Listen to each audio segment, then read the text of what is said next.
सोमनाथ सूर्यवंशी मृत्यू प्रकरणी धक्कादायक माहिती समोर आली। सोमनाथ सूर्यवंशींच्या मृत्यूला पोलीस जबाबदार असल्याचा ठपका न्यायदंडाधिकाऱ्यांच्या अहवालात ठेवण्यात आलाय।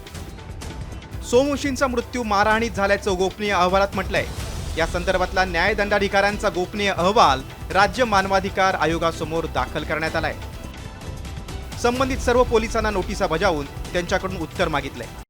कॉमस्कोर नुसार आता isakal.com आहे देशातील नंबर 1 ची मराठी न्यूज वेबसाईट। प्रत्येक अपडेटसाठी isakal.com ला नक्की भेट द्या।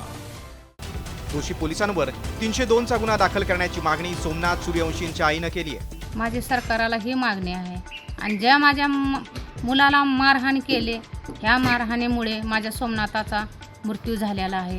ह्याच्यामध्ये माझ्या लेकराचं पोलिसांनी मर्डर केलेलं आहे आणि जे पोलीस दोषी आहेत त्यांच्यावरती कारवाई झाली पाहिजे लवकरात लवकर।